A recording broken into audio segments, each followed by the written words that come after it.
talked about the Cowboys. I followed this less last year than any year.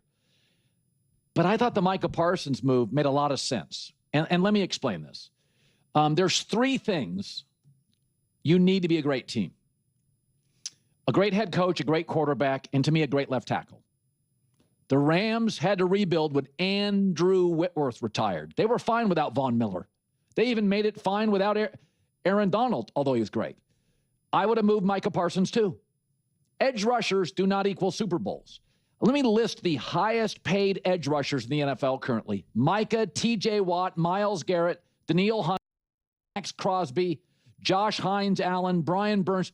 A lot of guys that don't even sniff the playoffs. Yeah, Nick Bosa's got some, but so did everybody on those Niners. The overreaction's crazy. What you really want, I have always argued that an edge rusher is the second most important defensive lineman. He's not even the most important defensive lineman. The most important defensive lineman is the interior defensive lineman because, A, it's a very rare body type, 6'1", 330 with great feet. There are edge rushers all over this league. Every second team's got a great one. How many great interior defensive linemen are there? Chris Jones, Jalen Carter, not many. Reggie White, Aaron Donald, you can name them because there's been so few body types. The second thing is all quarterbacks hate pressure at their feet. Tom Brady never minded pressure on the outside. He'd step up. He hated pressure around his feet. So did Peyton Manning. So does Mahomes. So to me, when has Mahomes been blown out in the Super Bowl? When he doesn't have a good left tackle. He's won Super Bowls without great receivers. He's run Super Bowls without great defenses.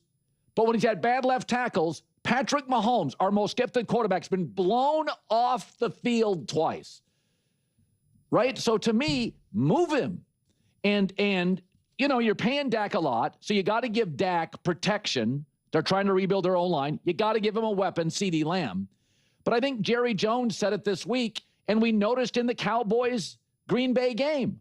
I think Micah was great for Green Bay because they don't do well in free agency. It's kind of a boring town. Stars are not interested.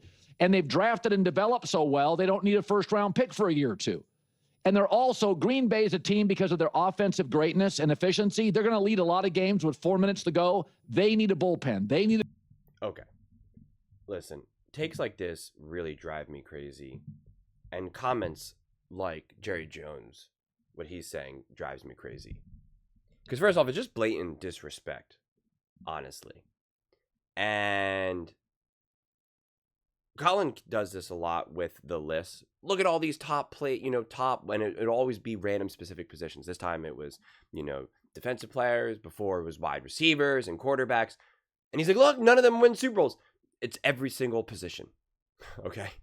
It's every single position. The top wide receivers, highest paid wide receivers, no Super Bowls. Top highest defensive ends, no Super Bowls. Top highest quarterbacks, no Super Bowls. It's like that every single position group.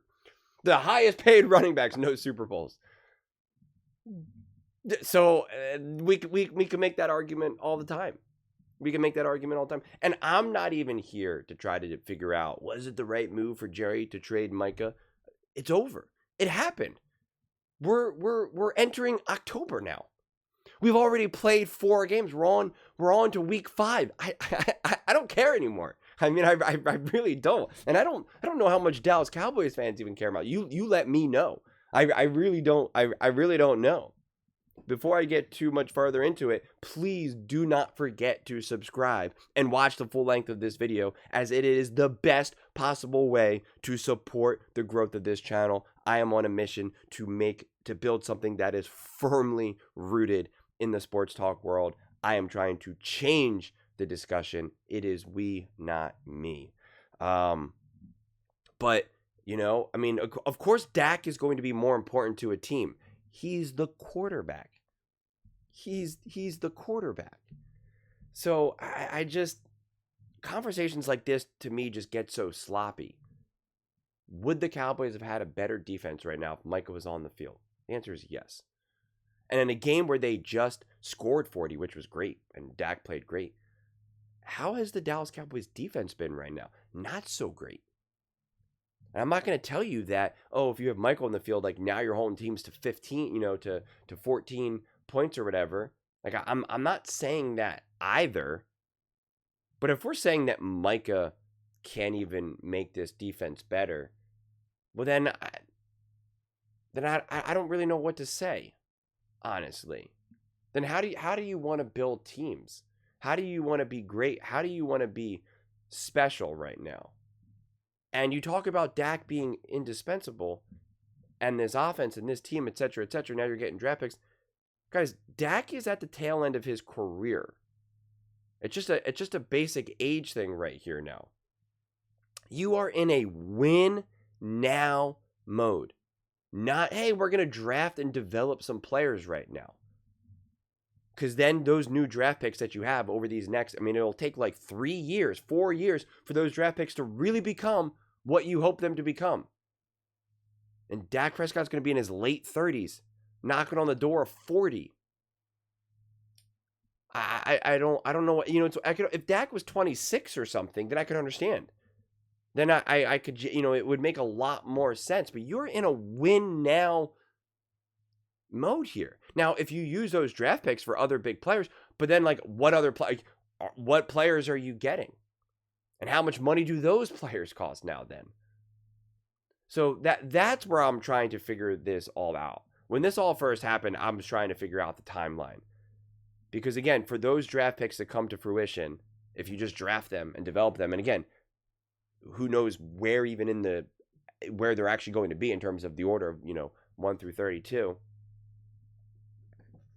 You really are. If we combine both those picks, you're looking at 4 years conservatively of those now picks of really helping you put this team in a position to truly make a huge impact, to really make an impact that you're like, we can trust in this guy, especially with some of the positions that you're going to be drafting. You're not going to draft like a wide receiver. You're not going to draft a running back, positions that you can kind of get a little bit more juice out of them early on in their careers, especially like a running back or something.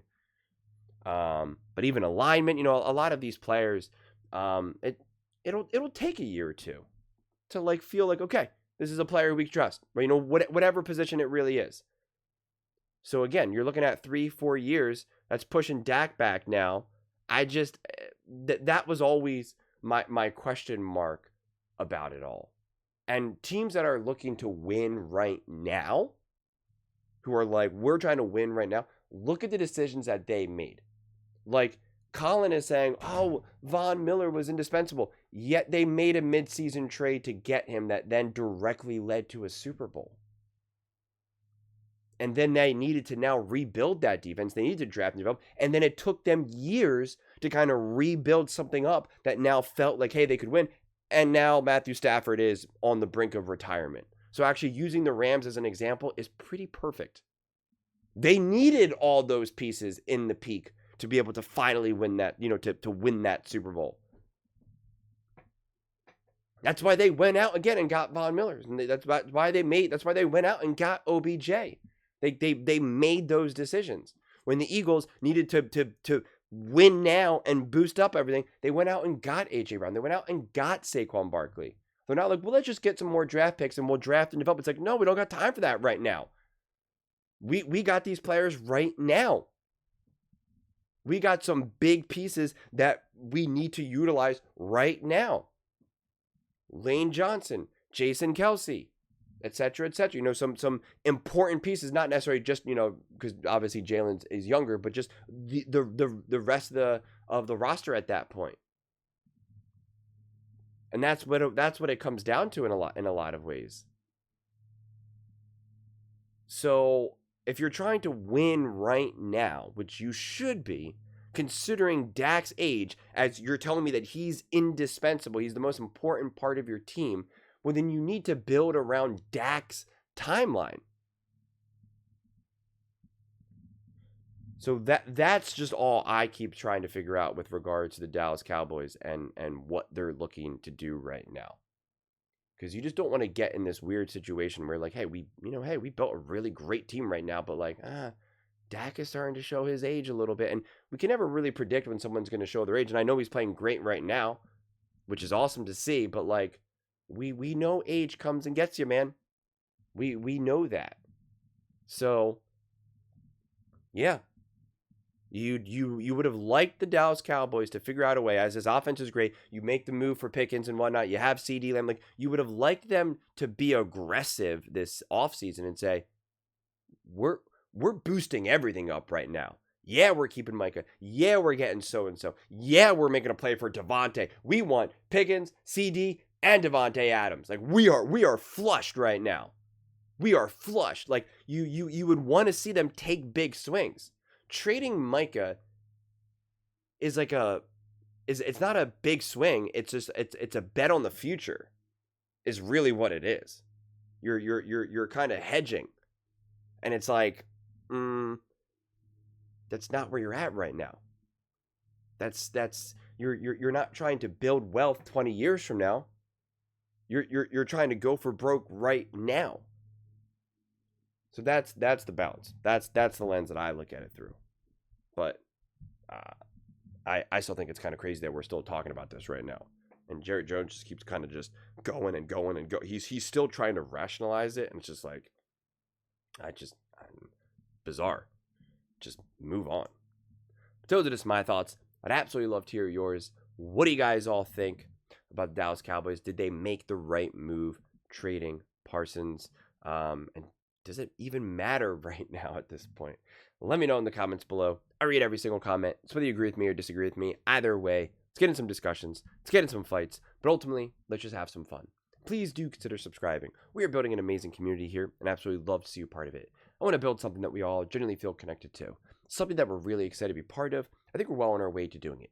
Please don't forget to give this video a thumbs up, as it really does help with the visibility and the algorithm. Thank you so much. See you next time.